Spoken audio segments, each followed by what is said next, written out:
Well, edgy is all I know how to. Oh shit! Hold on, I have to start this over again.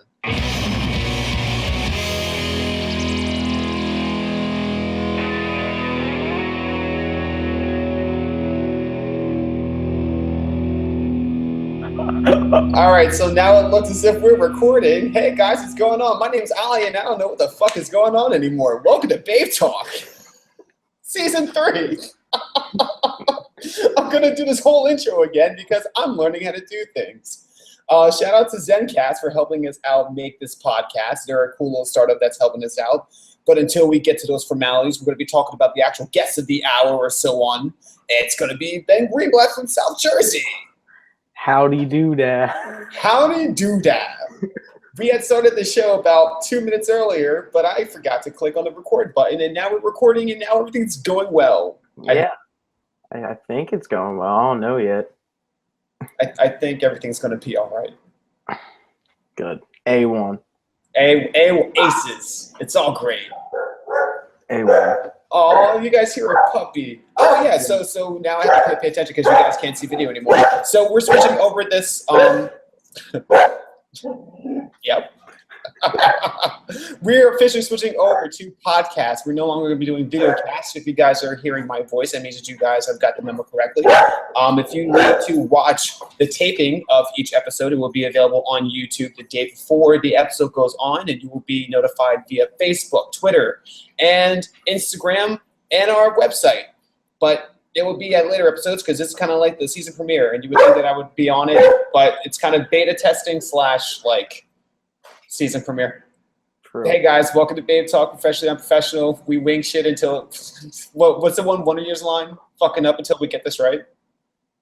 Probably. I haven't listened to them in like 12.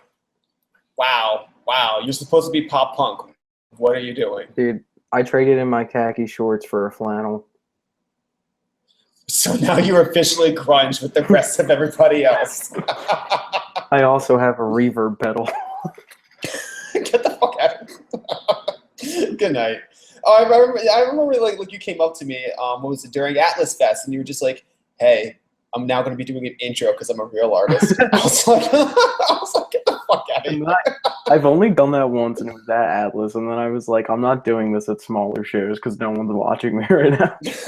No, I think you might have done it at SadFest. Maybe. I mean, I liked it. It seemed to really flow well. It's kind of like the pre-breakdown to a breakdown. Yeah, it's like the build-up, like right before the sample that goes into the breakdown. Yes, exactly. Like it's like it builds up, and then it like has like some quote from a movie, and then it's just like a breakdown for 20 minutes. It was amazing. I remember when Foxing did that. Back when I used to be a real sad boy, I think it was when my ex-girlfriend had left me a few years ago, and my brother was like, hey, let's go see Foxing. I'm like, hey, I don't think I'm emotionally ready for any of this, but sure, all right, I'll go and see him. And they started off their set with playing Celine Dion's My Heart Would Go On, but like the Titanic version. Oh, oi. And like I didn't realize that it was Foxing coming up next, and so like as loud as the venue could have it, they started playing My Heart Would Go On, like with Jack, like, oh, hold on to you forever, like little clips like that. Yeah. And then like Foxing started to come out like during like the peak of like, nah, and like they started coming on stage. Everyone was just like, holy shit. And like you've never seen so many like young individuals who are like sad and crying on a regular basis to like vinyl records just bum rush a stage during a Celine Dion song. Jesus. It was wild. Yeah. But it happens. It happens. You know, casual shit. Let me turn off my air conditioning so that we can actually have crystal clear clarity with the voices, because now we're going to get into the podcast, because we're not going to talk about Celine Dion for an hour. We're going to talk about Ben. Ben, how's it going? I'm doing well. Hanging out, kicking it this weekend. I've done like 3 things, so that's been good. You've only done like 3 things? Yeah, like I've been doing a lot of sleeping, a lot of writing, a lot of hanging out with Westbound, all that cool stuff. Have you been going into any more woods, like you described to me earlier, Space Cadets? No, I've just been kicking it, really. Like, I don't know. I've just been hanging out with a lot of friends because I actually hang out with people my own age now. Which is weird because like you've always been the young buck inside the Grand Air community, and the South Jersey community is where the Grand Air scene is. Shout out. Yeah, shout out to Jose Martinez and others. And others, just one name, and then just like others. Penn said none of y'all actually get a shout out. I can't think right now. Damn, you just forgot all the names. True. It's like there's Jose, and then there's Jose's brother, and then there's yes, that's all the homies, all the homies, Dan Matera, all the cool kids. Well, there we go. That's about as close to the shout out that we're gonna get. If you guys want a full breakdown, just go look them up on Facebook. We're not Google. Shut the fuck up. So, we typically start off the shows because it's kind of derailed since we're getting back into the swing of things. How the past few weeks, months, days have been going for you, our guests, and Ben, I extend the question to you. How have your past few days, weeks, months been? Is there anything notable that you wish to describe? They've been going well. I've been doing a lot of writing, a lot of playing. It's been a lot of fun. What else have I been doing? I'm in a band now. That's a thing. Oh, you've gone full band now. Yeah, I'm in a band called Westbound. Mm-hmm. And it's very like American football-y, but like heavier. It's a lot of fun. It's weird being in a band as opposed to like a small just acoustic thing. And I know that Solo is going to go full band soon too, so I'm really excited about that. Oh, that's sick. Do you have anyone locked in for lineup? It's going to be it's going to be ever changing pretty much. Like some days I'm going to have let's say Jarrett from Space Cadets play drums, Mm-hmm. but another show I could have another friend play drums. It's not going to really have a set lineup for a while. Nice. Well, I've seen a lot of bands do that before. I mean, it works out for certain people, and I'm sure I would imagine that would work for you. Yeah. Yeah, I'm really excited for that. It's like the Supergroup of South Jersey scene. Oh yes, it's gonna be a super band. Band in the super bands. Yeah, just me and Jazz McKee, just Amazing. Well, what about like outside of music? Have you been doing anything fun? Has school kicked back up? Have you kicked a dog recently? I'm gonna pretend that school isn't coming back next week, but it totally is. I like to pretend I'm not in high school, but I'm totally still in high school. Is your senior year, junior year? Junior year. Junior year. Okay. So you still got a while to go. Yeah, I mean, high school's all right. I participate in marching band. That's been my summer. Oh, sick. All right. How's that been? All right. It's tiring, but it's fun. It's cool to have friends who go to my school, and I don't have to drive very far to get to them. That's good. That's true. Yeah, that's a thing. What do you play in marching? I play trumpet. Oh. And that's a thing in new Ben Greenblatt stuff, solo stuff. Yes, we're getting back to emo basics. Bringing out the sad trumpet. Yeah, it's all just minor keys. Just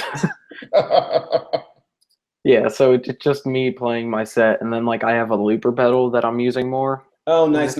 And so that'll loop something, and then I'll bring out ye old trumpet, and everyone will be like, "Wow, this kid's trying to be American football." While they're powering through their sobbing tears. Yeah, a little bit. Did you hear any of the new stuff that they put out?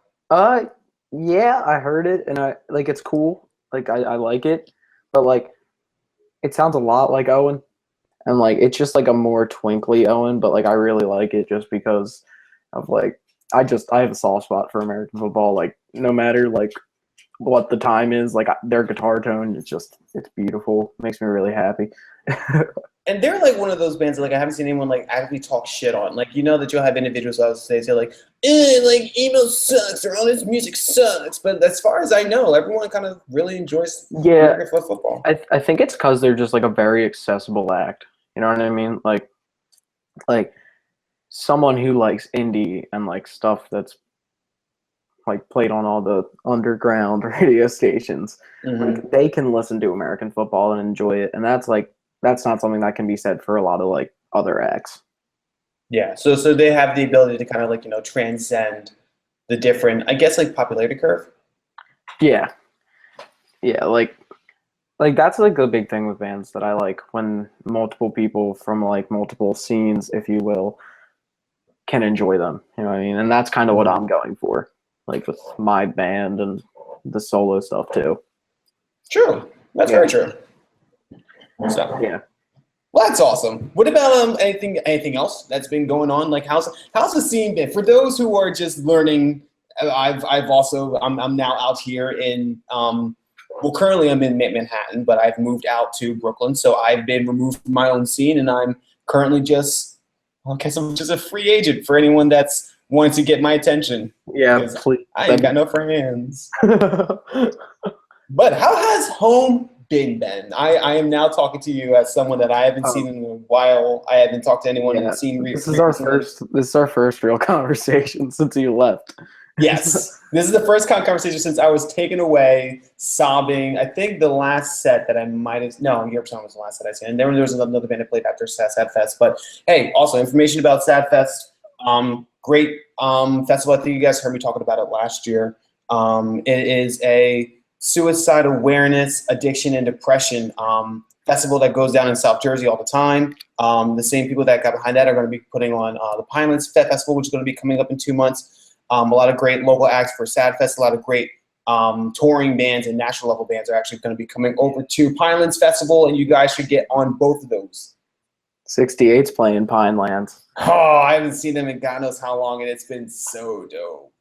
Yeah, they're crazy. Like the Chariot was one of my favorite bands, and like now that 68's a thing, I love 68 more than anything. I remember seeing 68 down in Atlantic City, and I think I actually still might on my computer somewhere have the set that I shot for them back when I used to do photography. Oh, that's cool. It was so tasty. It was them and Listener. Oh yeah, I love and Mr. Oh my God, Mr. 68 and Listener. That was such a good bill. Yeah, but what is going on at home? But what is going on at home? Has anyone started fist fights yet? Has anyone? No. No. Okay. Well, I'm still booking shows out of my house. That's fun. With Sunroom. I'm having one this Friday actually. That's gonna be a great time. Like it's cool. Like more recently, like we, as in like the younger people in the scene, have made our like own circuit of like house shows and things to play. Like Jarrett from Space Cadets' house, Nick's house, and my house. Like we have like this cool like little circuit thing that's going on. Yeah. Between us, and like that's a lot of fun because it's really good to get like younger kids out to shows, like just so we can keep it going. Absolutely. I mean, like when a lot of the larger kids that end up throwing these shows, the main reason why they want to throw shows is because like A, they love the acts, B, they love when their friends come out and stuff like that, but C, it's also to bring awareness. Like, yo, like we can do that. You can do this. So like the main reason why we bring kids out to shows is just like, hey, don't let the music die. Yeah, like this show on Friday, I have like pretty much all new acts like coming out. Oh wow! Like by new, I mean like they've been playing shows for like a little, but like they haven't really made like a statement yet. Like nice. So like that's the goal. Like I kind of just want like the Sunroom to be like a starting point for bands to be like, oh, like there's a whole nother scene going on that isn't far away from me, you know what I mean? I was gonna say because as much as I loved going out to your house to what was it, the Clearview release show, I think, right? Wait, the show? No, good lord, no, the Clearview music video set. Oh yeah, that was Benchella. That was fun. Benchella, that was fun. But boy, you live in the bumfuck of nowhere. Yeah, kind of. No, it's not nowhere. I mean, we have like coffee shops and stuff, and like Chipotle, so that's hip. Chipotle. Yeah. But yeah, Benchella was like a really good time. That was like the best night ever. Like Clearview shot a music video. That was hip. Yeah, we were all in it, and it was fun. It was sick. So now you're looking to like bring the same kind of I guess mentality that you learned down when you were helping out with shows down in the Hamilton scene. Now you're just bringing them up to where like you live in Voorhees, correct? Yeah, I live in Voorhees. Yeah, so now you're bringing that same mentality and like the same close knit friendship blanket kind of mentality and bringing it over towards your neck. Yeah, like because I think that there are a lot of kids, like especially like in Voorhees, and like they have bands, but like they're not necessarily like punk bands. Like they're like weird prog rock, jazz, fusion, core, whatever, blah bands, and like they don't really have a place to play because like the closest place you can play a lot around here is like going to like Hamilton or like far Berlin or something like that. Yeah. So like having like shows in my house gives these kids a place to play, and I love doing that. It's a lot of fun. It is sick. It is very fun. Yeah. Well, it looks. Oh yeah, go on. Yeah. No, you can go. You can go. It's all good, my guy. My guy, what's up? So I mean, like we're asking questions. So I guess now would be a great time to get into some interviews. At this time, typically we would ask our sponsor to give their words and stuff, but hey, we ain't got no sponsors. True. So, I mean, I'd say, hey, shoot us your sponsorships, but I mean, like, shit, it ain't worked. It ain't worked yet. This is the first episode of the first season. So right now, we're sponsored by True Love and Friendship. I like it. I like it too. I like the aesthetic of True Love and Friendship.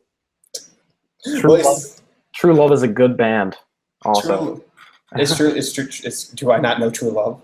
Yeah, True Love's a great band. Oh man, I need to find some True Love bands. It's literally just a hardcore band, and like it's violent. Yes, violent core is the best core. Like it's like very like classic hardcore, but like they have those like songs where you think it's over at the end, but then it just hits you with like the heaviest part ever, and it's oh my god, it's not safe. It's not safe. It's not safe for work. It's not safe for children. It's just not safe for public consumption. They shouldn't even play shows. It's just going to get too violent. That used to be the thing back in the day. Like kids would just be like, "Oh, I'm going to go out to a hardcore show. Call my mom and make sure she has my insurance available." Yeah, like kids used to just go to shows to just like fight. Like it used to be a trip. It used to be a time. Yeah, I wasn't even alive, so. I was barely alive. Like I think I might have been like watching like the I was gonna say the busy world of Richard Scarry, but I don't know if you're too young to remember that or not. Wait, I couldn't understand you. Repeat that. Do you remember the show? It's a busy it's a busy world with Richard Scarry. I've heard of it. I don't know it. Yeah. Remember, I'm like 12. Well, that's what I was doing when the hardcore scene was just beating up kids left and right. So yeah. Either way, it's still too young. But anyway, we're gonna get into your interview because that's what we're here to do. For those who don't know who you is, how about you let them know who you is, what you's about, and we'll start there. My name is Ben Greenblatt. I'm a solo acoustic artist from Southern New Jersey. Me kind of making jokes in between my songs, but not really. But my songs are very serious in nature. I help run shows in South Jersey sometimes. That's fun. What else do I do? What else is cool? I mean, well, there are a lot of cool things. Whether or not you participate in them is a totally different subject. I have a lot of good friends. I know that. That's cool. And yeah, I go to shows and I go to high school. That's kind of what I do all the time. Now, it's actually very, very funny that for this longest time, I had no idea like how old that you were. And then like listening to your music, like I still wasn't able to like, gauge an age or anything along the lines of that. And then I did realize that you were still in high school. Like I knew you last year and you were still like a wee babe. Yeah, like it's weird being this young and doing like a lot of things outside of school because like I started, at least for this project, I started like making music and playing shows like literally in November of this year. Mm-hmm. And so like it was weird because my freshman year I was just doing like the regular boring like classic like just participate in school clubs and go home and sleep or whatever. And then like this year just like the friends went like up to here. For those of you who can't see it, my hand is high. And then like, yeah, I don't know, life just went from like 0 to 100 real quick. And I was just like, oh goodness. And at least like if you have like, like the stupid, like what, like the 16, 17-year-old kids that are just like, and I have friends be like, yeah, but do your friends actually kick kids in the face? It's like I got the protection of like gang members. Like Not literal gang members, but just like Jose Martinez spin kicking in the pit. That's all. That's all. That's just it. Yeah, but like it's cool. It's cool managing high school and like other stuff just because like I haven't experienced the real world yet. Well, I kind of have, but not really. So it's nice to have that balance of like that's what I'm learning more to do like this year is to like not like alienate like kids my own age to do local scene stuff. Yeah, because it still does come down to the fact that you have your own people to take care of. Not your own people, but like your own local scene to cultivate. Not as if like you're not a part of the Hamilton scene, but now that you're starting to see that there can be a scene cultivated within the Voorhees area, it's now your time to pick up the not flask, not yet at least, the torch. Why did I associate flask and torch? Man, I know what I need to be doing in like a half an hour from now. Anyway, welcome to Babe Talk, everyone. So anyway, professionally professional. Same, just overall same. So I don't even know where to get started with you because like I know so much about you, want to know so much about your music, want to tell everyone so much about your music. Let's just start with, I guess my standard opening is that like how did you find yourself getting into musical creation? Like from like the very beginning or just like yeah, let's start from the beginning. Well, like, yeah, like how did you like even get musically involved? So like it all started like back when I was like very little. Like I used to be in like the car and my parents, my dad's especially, he put on the soundtrack from the musical Wicked. Do you know what that is? Oh, hell yeah, man. And like I used to just like love that soundtrack. I used to listen to it like all the time. Mm-hmm. And like that phase went through, like I'm talking like I was super young, like, but I still remember it just because like that's all I did. I would like listen to Wicked, watch Disney Channel, and go to preschool, you know. Living a regular life. As a 30-year-old. Yeah, and then like what have I been doing? What else did I do? Oh yeah, I also remember I love music because like High School Musical came out and like I was way too into it and I realized that like a bunch of other kids like weren't, and it was just like all stuck in my head like all the time. And like I used to like think it was like the coolest thing ever. And then like that happened, then I went through like a few bad hip hop phases. I don't want to talk about it, but like yes, we will. Yeah, rewind. Let's go through your music, your hip hop past. I didn't make any like hip hop. I just like listened to just like the like basics. Like I was really into Ice Cube at a young age. Ice Cube. You said Ice Cube. Niggas don't even recognize Ice Cube anymore. Because I think like remember MTV2, like that was a thing for like 30 seconds, and like or like MTV where they still play music videos.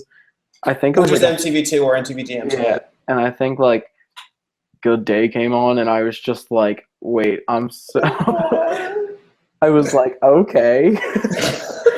You were like 7 years old. Like, He's like, he didn't have to. You just ate. Yeah, and then like. I've always like loved performing, like ever since I was young. Like back like around that age, like I was into like magic and stuff. Like I used to like actually like do card tricks like all the time. I thought it was like cool.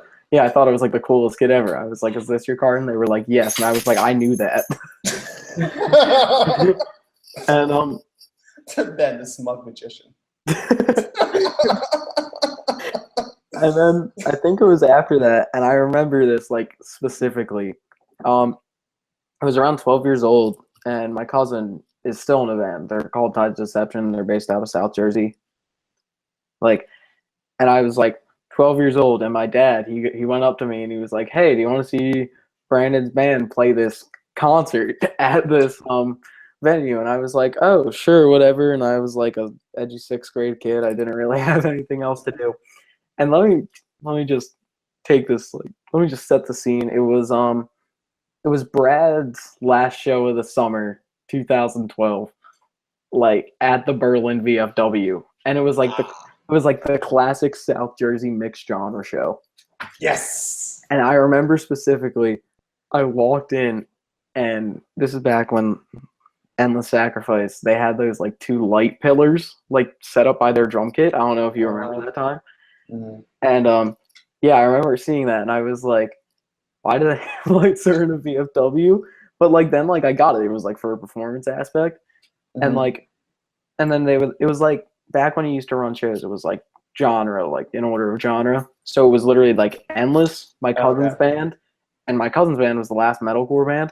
So as soon as Todds Deception was over, No Such Noise started on the other side. Oh, sick. And I just remember being so confused because I saw like trombones and stuff. And then for like literally like months on end, I just thought of like these bands are setting up on the floor and they're playing shows. Like I haven't seen this in my whole 12 years of life. And like I kind of went through like that big metalcore thing, you know, the one that like everyone goes through. And then it was fast forward to 7th grade, like I was doing shows and stuff like musicals and all that. I played the Reverend in Footloose. Fun fact. Oh man, that's great. And boy, and I went up to get my microphone one day, and I was listening to something that was like probably like Suicide Season by Bring Me the Horizon or something edgy like that. And who was the sound guy other than Paul Stewart of Me vs. I? and he looks at me and he gives me like one of these like the rock horns and all that. And then he like, and I knew that was just because he wanted to convert me to like this edgy post-hardcore kid. And then he handed me this Me vs. I card. And I remember just going home, looking them up, and like checking out their Bandcamp, and I was just like, "This is the greatest thing I've ever heard." Huh? Yeah, and like I listened to them for like the longest time, and like the one show I went to a year was Dragapalooza, and like I used to watch, like I used to literally go for like 2 hands of Dragapalooza, but I found like so many new bands from that. Like that was like my learning phase, like, and I'm still learning, obviously, but yeah. And then that went like that until early sophomore year. Yeah, all about that. And then that's kind of like where you found yourself, like, because if I'm thinking about it correctly, if you're going into your junior year now, so Yeah. around the first semester of your sophomore year is when you wanted to start getting into music. Yeah, pretty much. Like actually like performing. Yeah, like what really inspired me before that is I remember the day, like it's really weird. It was like, it was November 4th, 2015. I went to, you know where Public House is? Do you know that venue at all? No, I don't. It's like right in Mount Laurel. It's like this bar connected to a motel. And I remember this kid went up to me. He's like, "You want to go to the show? My band's playing." And I was like, "Oh, that's cool." Like, what? And it turns out that show was Space Cadets, sundressed, 1 foot forward, and like Proud Parents and Burned Out Still Glowing. Oh shit. And like I saw like Space Cadets doing their thing, and like Sundress, the touring band, like they're on tour right now. Like I saw that, and literally the day after I recorded my first song because like I just like felt it, and I was just like, this is what I want to do. And then I recorded it. Yeah, I recorded it and released it with no intention of doing anything. And that's when our boy Jazz McKee came in. Huh, really? Now, what was that? This was My Least Favorite Flower? Yeah. The one that like everyone is like, "Oh my god, I know this one." Huh, so that was your first song that you ever put out? Yeah. And then Jazz McKee heard it, like I sent it to him, and I think he's talked about it on the podcast like numerous times just because he's Jazz and he's proud of finding me. As he says it. He's the Simon Cowell of the scene. He was just like, I expected this to like not be that great because you're in high school, but it was actually really solid. And then I was like, "Thanks, man." And then he was like, "Want to open the Me vs. I final show?" And I was just like, "Oh my god." Oh wow. Yeah, and then that's how I got involved in the Grand Air community, really. Son of a bitch. Yeah, and then I met Jose, and I just talked about like what I wanted to do and like booking shows and all that. And yeah, that's how I got to where I am now. I just book shows, play shows, and I put out a split recently. That's the new thing. No, yeah. You put it with Family Guys and Bikers, Bikers. Yeah. 3-way split. We put out two. Yeah. We put out 2 splits. Two-way splits. Well, before we get into all that, so you're still like, oh God, not even a year into your musical career. Yeah, not even a year. It feels like forever though. It's been a while, but it's interesting because of the reception that you've been receiving. Yeah, I don't know how it happened. Oh, I think I know. I think it was just because like I'm good at social media now. Well, I mean, you meme it up like every day, so I mean, I don't know. Yeah, I meme well every day. You meme well. Artists, listen, everything that you've learned in marketing classes, just throw it out the fucking window. Dicks out for Harambe, Sponge Gar, and you'll have a sold out show in no time. Yeah, that and just posting old pictures of me with my band camp. Like everyone thinks that's really funny. Oh, it's perfect though. Yeah, because I look the same, just shorter.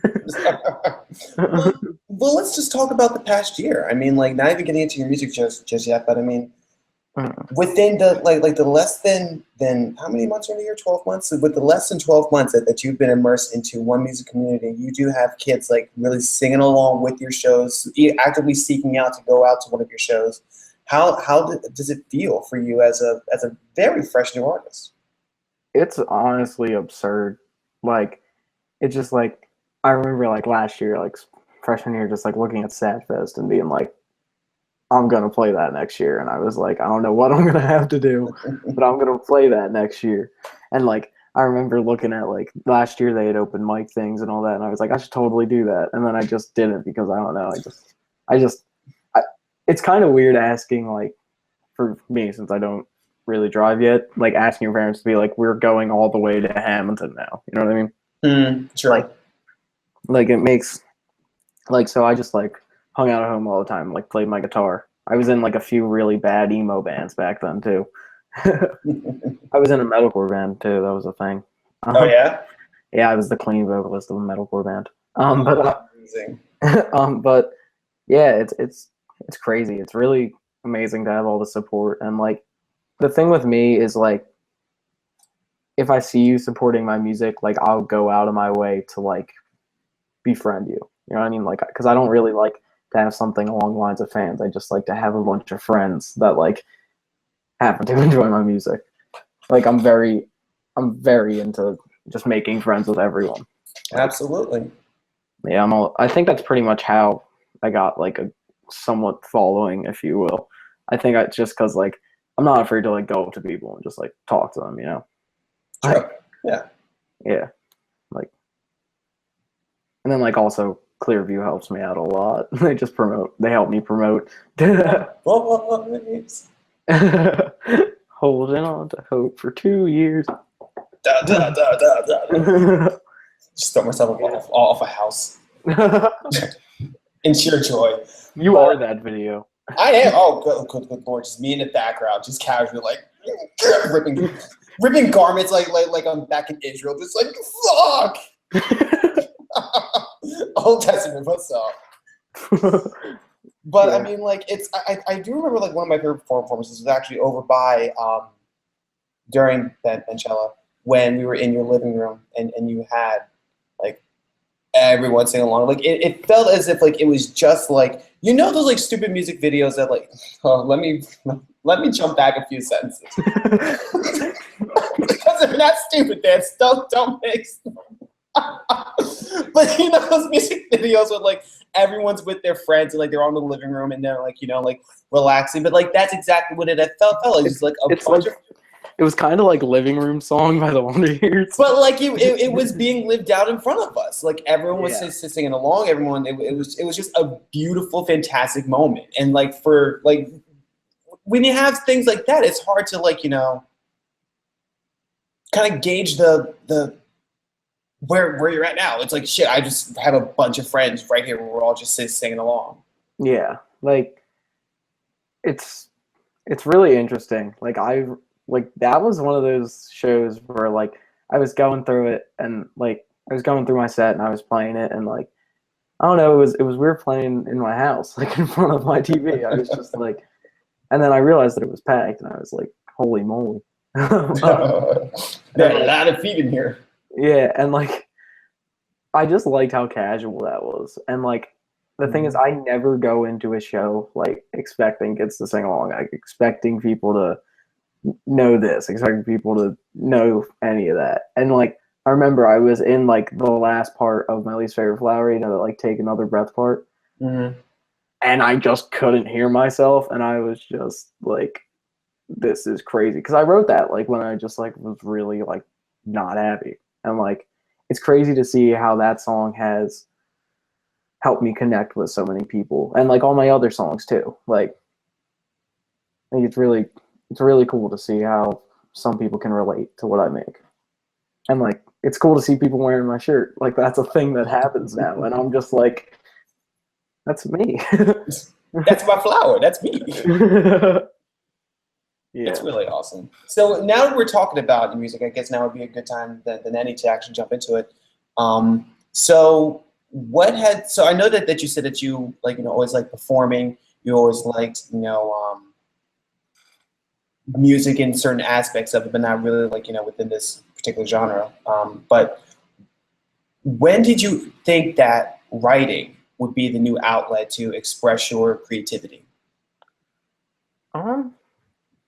It was never really like a big thought to me, like writing to express my creativity. I think it's just something that like happened. Like I think it's just like I don't write anything down. When I write, like I literally just like I just play and I just sing over it until something sounds good. That's why my Bandcamp doesn't have lyrics, because like they're not written. That makes sense though. Yeah, like my EP, like a lot of it was improv in the studio. I've worked on that though. This new album is gonna have lyrics in it. Oh, well, that's good. Yeah, but yeah, writing just something that like came natural to me, and like it obviously has improved over time. Like I've noticed that just in the past year, and I think it's a lot about who I listen to too, like about like how I write. Like I listen to a lot of the bands like modern baseball, American football, um, but then like what other bands do that?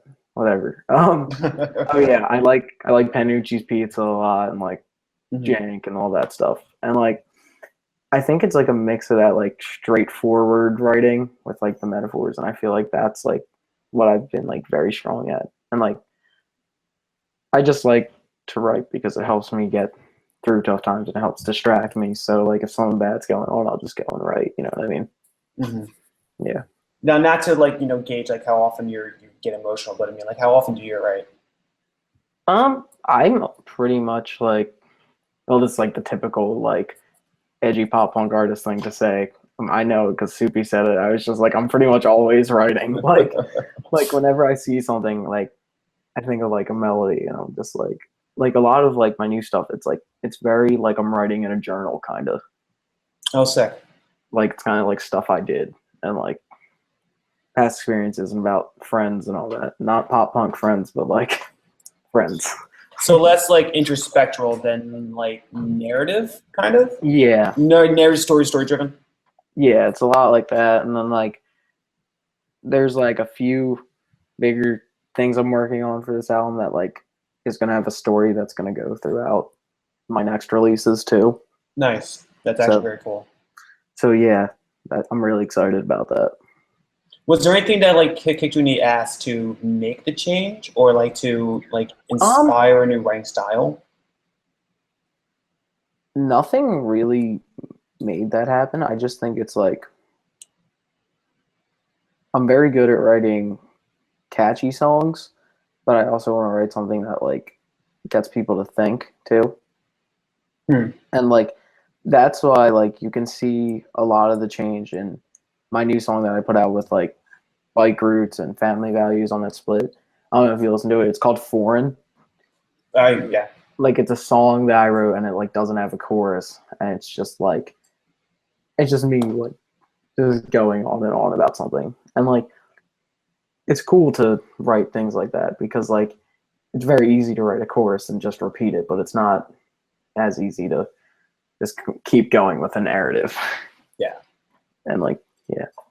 Like to somehow be linear within a non-linear thought. Yeah. Kind of like that, my man.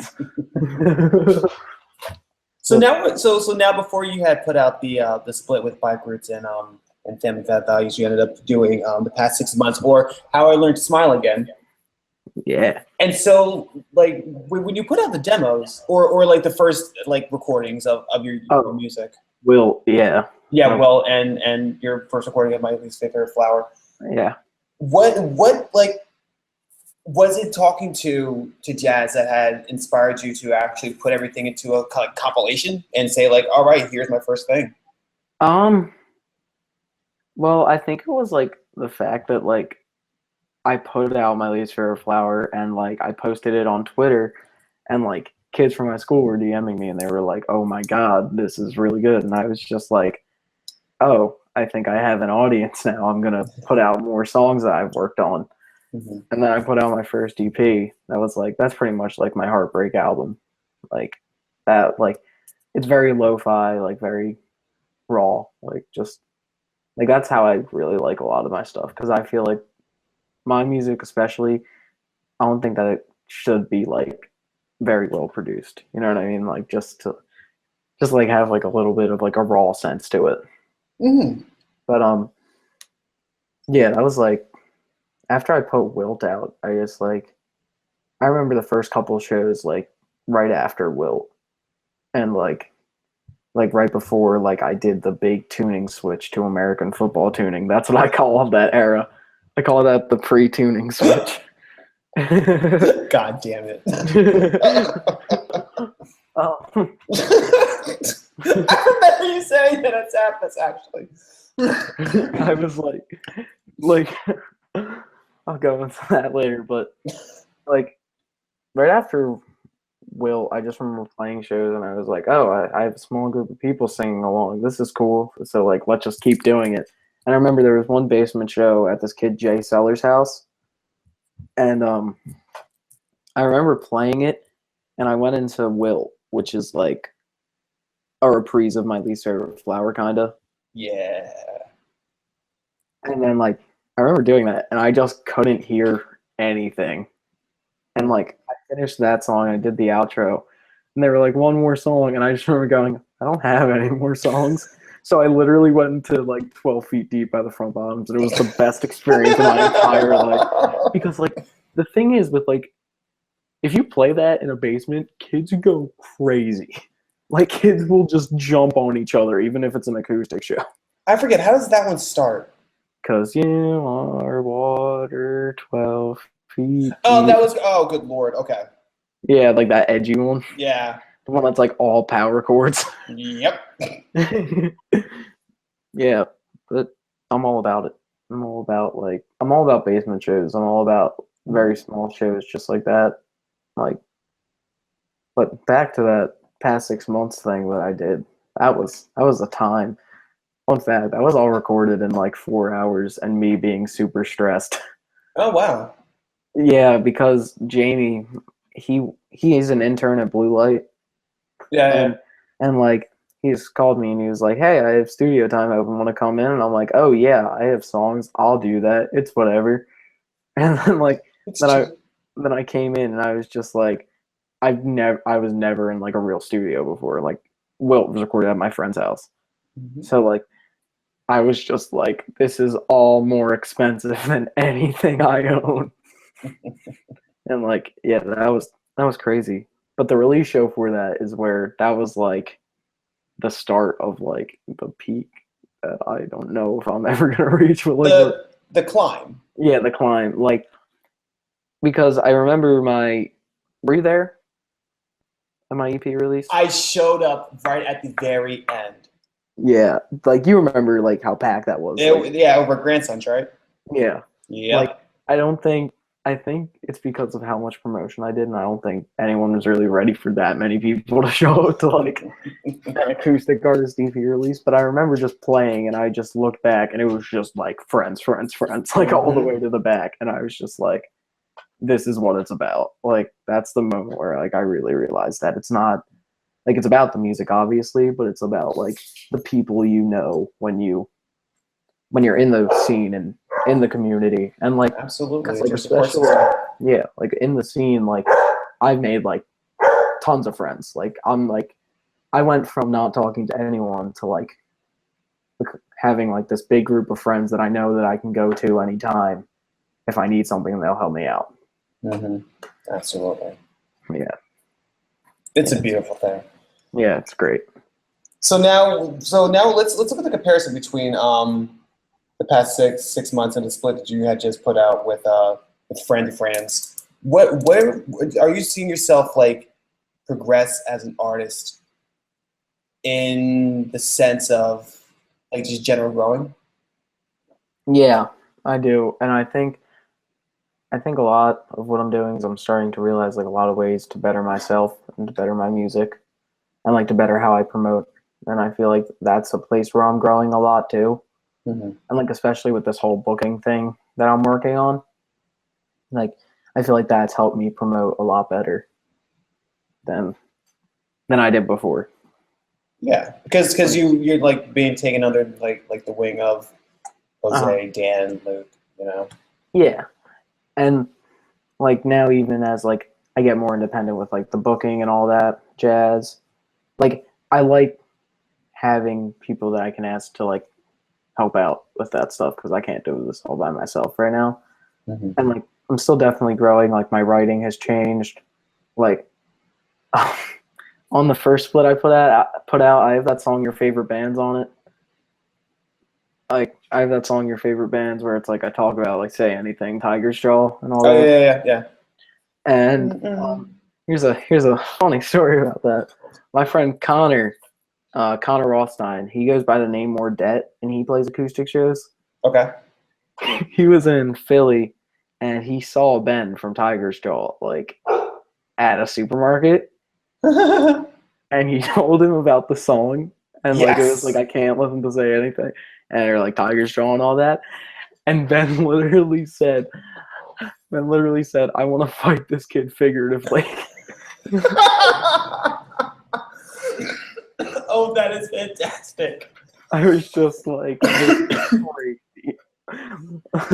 That's fantastic. Yeah, like it's ridiculous. You got beef with Tiger's Jaw now. Yeah, now I have fake beef with Tiger's Jaw. I want to fight this kid figuratively. Yeah, but watch. Like if they were to ever like get fully back together to kind of make a diss track after you. I think they are fully back together. Oh, are they fully back together? Yeah, they're recording something with Will Yip, aka Production God. Well, I'm definitely in the journalist scene, and I definitely read through these emails, and I'm up to date with everything. Yeah. Guys, I moved states. I'm trying to get back into the business. Anyway. Yeah. But yeah, so now you got fake beef, which is awesome. Yeah. But the split was like a big step, in my opinion. Like, because us three, like at least David and I, Bike Roots, we've been talking for like ever. And I remember just like for months and months and months, we were like, we're doing a split right now. We're doing a split. Like, we're totally doing a split. And we were thinking about getting the studio and all that like jazz. And I was like, and it was the Grand Fam barbecue that night, July 3rd. Oh, gotcha. Okay, yeah. Yeah, so what happened that night was after the Grand Fam barbecue, my parents were at the shore house that we rented, right? And so the house was empty, and we were like, okay, do you just want to record the split tonight, and we'll go to Dan's and get this USB microphone and do it? And then we did, but Tim was with us, so we were just like, we're making this a 3-way split. And then we put it out in one night. And I remember that morning, like, we drove from my house to Mays Landing, which is like 40 minutes, and we like woke up Dan, and we were just like, we put out a split in one night. Amazing. Like, of course, like early on, Dan was like, "That's unprofessional, guys. You gotta like promote it more." And I was just like, "This was so much fun." You guys are like the Beyonce, Kanye West, and also what, Drake? Yeah. Yep. Views from the 856. Shut the fuck up. Views from the 856. What's up? Views from the V. Views from the V. Yeah, and then like we Split Gang, as we call ourselves, we've got to stop because like literally we hung out all together again and we put out another split called Split Gang Ruin My Life. And like we were thinking that we can only hang out in places that are like away from a computer because we're just gonna end up putting like I'm literally not gonna put out a full length. I'm just gonna put out 12 more splits. And you both are gonna have like a double LP by the end of like next year. Yeah. Jesus. Yeah, like I was just like, guys, we have to chill. I mean, and then like it was cool adding the 1975. Family Values to the to the split because like Tim, he has like a very good like aesthetic to him. Hell like yeah. literally, like I don't know anything about aesthetic. I literally just look like I'm in Pine Grove in modern baseball. Like, with your Casio and high-waisted shorts. Yeah, today I'm in cuff shorts. Of course you are. And yeah, but like he had something new, and like he's like Family Values in general, like they're doing like very different stuff. Like it's very poppy and like 80s like synth pop, dream pop, whatever core. Oh, sick. Okay. Yeah, like it's really awesome to see like a breath of fresh air in the scene, especially with a lot of like the younger artists, like bands like Crash Landing, like yeah, like they're amazing. Like the way that they promote is like they're not like the most professional act like by any means, but that's like perfect for like what they're doing. You know what I mean? Absolutely. So Yeah. now we're looking. So now we're looking at your new stuff that's going to be coming.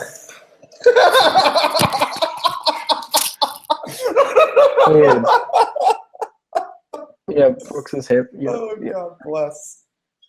Yeah, we're doing like new stuff's coming out soon. That's gonna be a lot of fun. My dad's home, so like he might be a guest star in a second. All right, you're getting Papa in the episode. It's okay, I have headphones on. But like, yeah, my new stuff that's gonna come out. It's gonna be like I think I'm shooting for like late next year to have like a new record out. But like, yeah. You're such a nerd. I love you so much. For those I can't see, Ben just got bashful in front of his own father. That's a really good meme. It's a really good meme, bro. Yeah, but One second. You can still see me, my guy. Yeah, but yeah, I still see it. Yeah, there are just like a lot of new bands that are coming out, and I'm all about it. Like bands like Space Cadets and Crash Landing, Brooks, Orchids. Like I know that Brooks is planning on doing cool stuff. I know that Crash Landing's doing stuff that I can't say. But like secret information. And I know that Space Cadets is going to take over the world. That's no, the goal. true, yeah. Because I know that you're very tight with them. Yeah, I like. They're like really, really cool. Like they're like.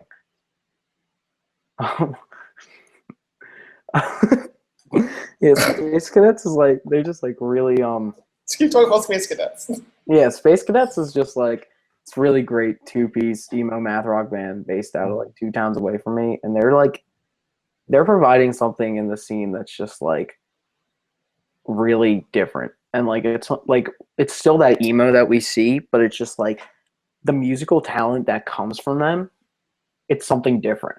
Like I remember like first time seeing them, like they're just absurdly great live, and they're only 18, so like they're young, and I have a feeling they're just gonna skyrocket soon.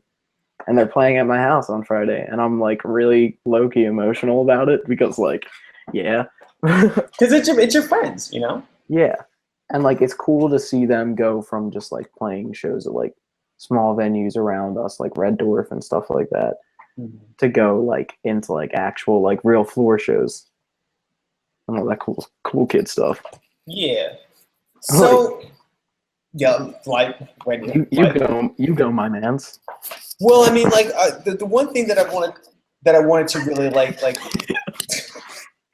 figure out what you're trying to like accomplish by the end of your, well, not accomplish, because there really is no like end game for music. But what's the one thing that you want to have people really take away from your music, or like the one thing that you really want to bring across? Like just from the vibe of my music, or like the things I do with it, or. Well, I mean, like it could be for yourself. It could be for others that you perform for. I know a lot of different like artists have their own reasons why they get into music and have their own reason why they want to perform. I think the main reason I'm involved with it is to bring people together through music, and like help people connect to what I write. And like I feel like the best way from like what I've been doing in the scene is just like the best way to get involved really is just to do it. You know what I mean? You can't just like I literally just started this just by doing it, and I want to show other people that they can come into the scene, and they can make music, and they can have shows out of their house. They can do that too. And like that's what I want a lot of people to take away, is that like a lot of people, they think that like since I'm like my age and I'm 16, they don't think that like this is like a plausible goal for me to like do. Like when I say like I've been playing shows, they don't see it as like me playing for like 20 kids. They see it as like 2 kids. And like I want to show like other kids my age that they can do amazing things too, and stuff like that, and make a lot of good friends in the scene. And that's my message behind what I do. Well, that's very nice. Yeah. I've just always have enjoyed everything that you've done. I think it's funny seeing the contrast between your music and your personality. Yeah. It's enjoyable because like the music's just like hella emo, and then you're just like memes, my dude, and it's a perfect contrast. And I also do appreciate that, like, you know, as someone that really had to seek out a scene to get involved into, seek out friends to like, you know, get involved. I didn't do that until I was very older, and I kind of missed out on a lot of great things that this area had going on at the time. Like, you know, like there were kids saying like, oh, remember when this show happened, or remember when like this X, Y, and Z. You've been exposed to a lot, and like, you know, you're still like, not to, you know, like bring folks to your age, but you're young, but you're very involved in the scene. And if you're still continuing on doing this music, especially if your own stuff is gonna take off like the way that I'm 100% anticipating it to, you're gonna be involved in the scene for quite a while. Yeah, and like that's a goal. I just want to expand the scene and have it like, I just want to keep it going, really. Like that's the goal that I have. Yeah. So I don't think that I talked to you before. We were going to do a song showcase, but we're gonna play a song. You tell me what song we're gonna play for everybody, and then we're gonna play it. Like now. Like now. Does it have to be on Spotify or anything? No, I have everything on this set. Like, does it have to be it has to be one of my songs, correct? Yeah. Yes, we're not playing Space Cadets right now. No, I wasn't gonna play Space Cadets. I was just like, what? No. I mean, I was gonna stream it here. You don't have to bring it up. Oh, true. Yeah. You should probably put on my least favorite flower. That's that jam. That's that jam that everybody loves, including myself. Thank you, my dad. So quickly, if you want to give some background as to like you know as you did say, like, you know, the alpha. This is my least favorite flower. That's off of the past 6 months, or however long, just Smile Again. And you did start to go into it saying it was kind of like the Heartbreak album. But is there any more like information that you want to provide for yourself? More information about it. That was like my 3rd or 4th time recording it. Fun fact. I literally have so many takes of that song on my phone with different lyrics, and it's just like I finally figured it out. So like it's just my catchiest song, I believe, besides your favorite bands. And I hope everyone can relate to it. And that'd be tight, my guy, Aroni. All right, so here we go. My least favorite flower by Ben Greenblatt off of the past 6 months, or How I Learned to Smile Again.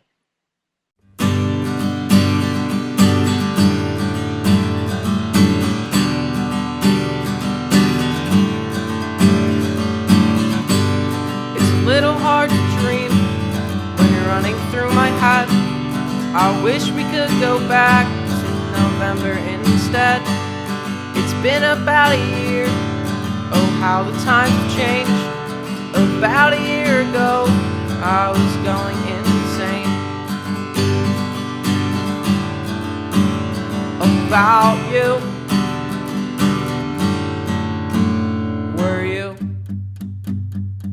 sick of dreaming of me every night when you went to sleep?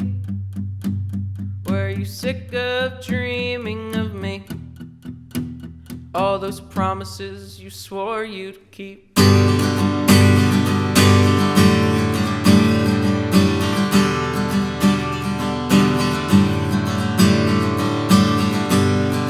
Walked around the lake, talked about our future. I wish I made you smile as much as her. I hate how we fought, maybe it was for the best that I'll stay alone. Our love was our test.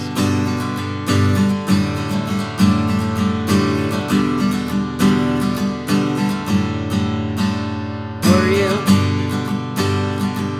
sick of dreaming of me every night when you went to sleep? Were you sick of dreaming of me? All those promises you swore you'd keep.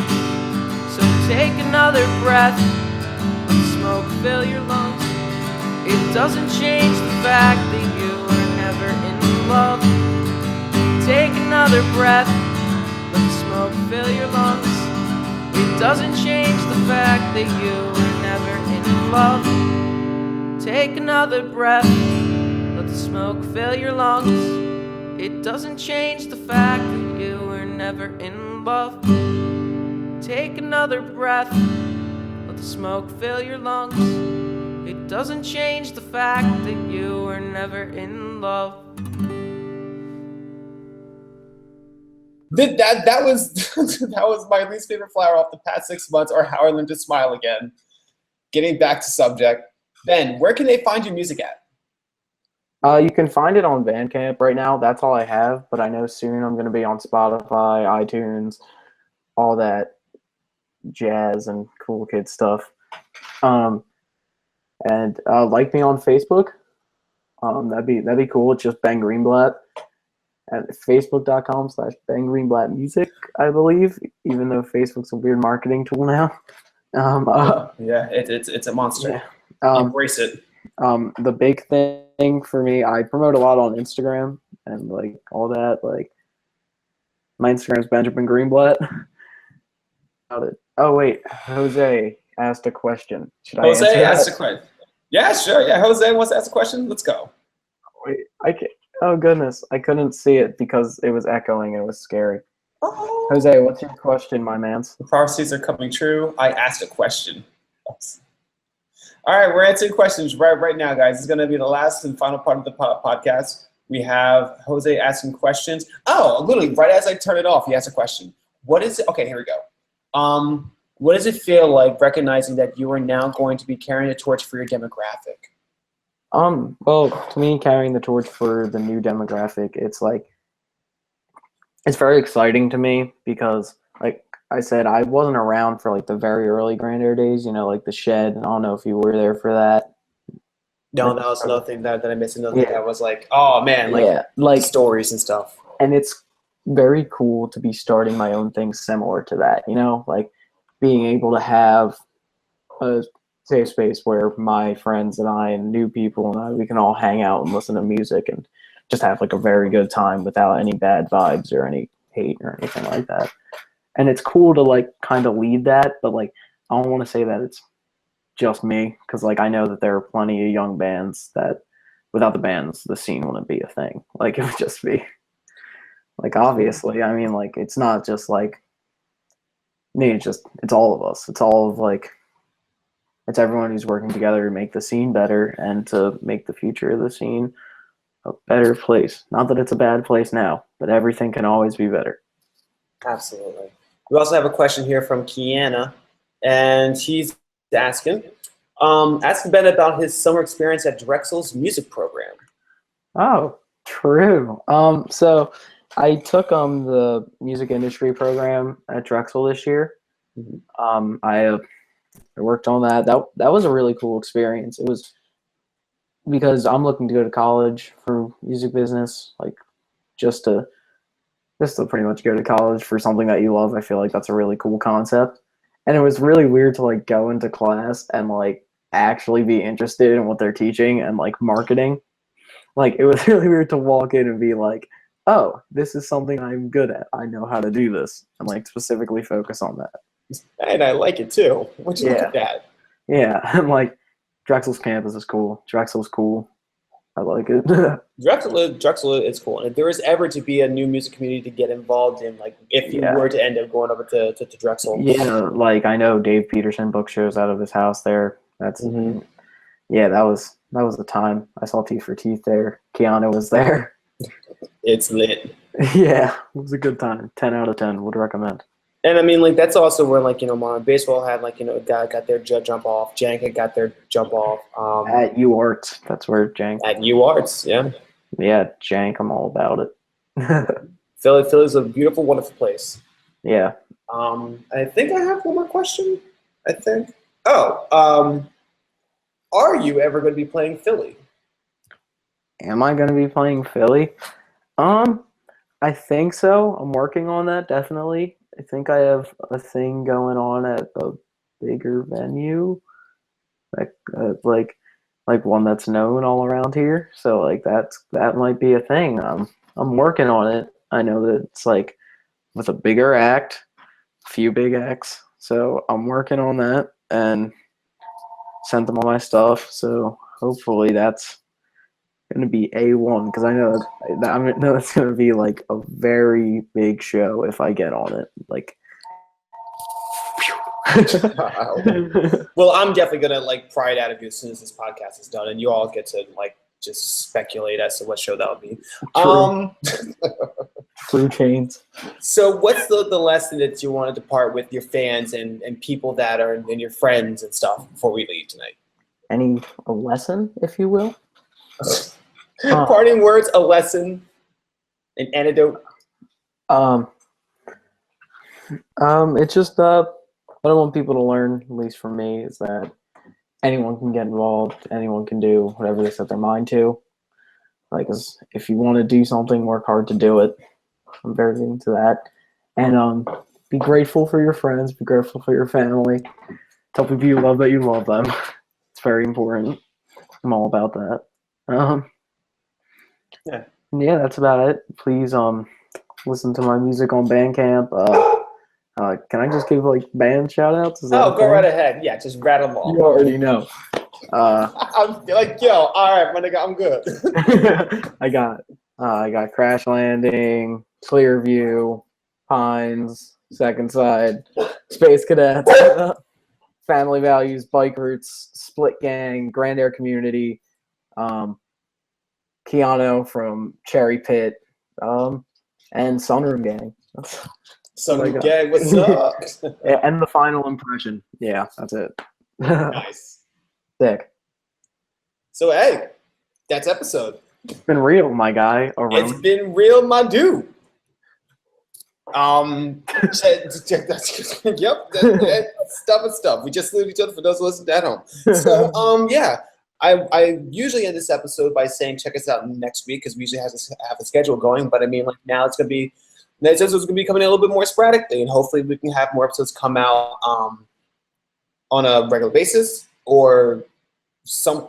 We're getting the schedule all together. We're working on it, but we should hopefully have more episodes out soon. We now have a theme song as you've heard before. Ben, stop shaking your head. It's in post-production. Your post-production. Your mom's post-production. Jesus, she's probably listening. No, I love your mom. Your mom is so nice. Same as your dad. Oh, they said good luck in Manhattan. Mom and Dad, and made it to Manhattan perfectly fine. Anyway, guys, that's the episode. Check out Ben on Bandcamp, Greenblatt.bandcamp.com. Check out his Facebook. Check it. Look him out for new music coming sometime next year. Look out for more splits to be coming out as well. Let's be real, probably. Keep doing the damn thing. Everyone stay safe. Love your friends, die laughing, and we'll see you at some point. Say bye, Dad. Goodbye, mighty guys. See you guys next episode.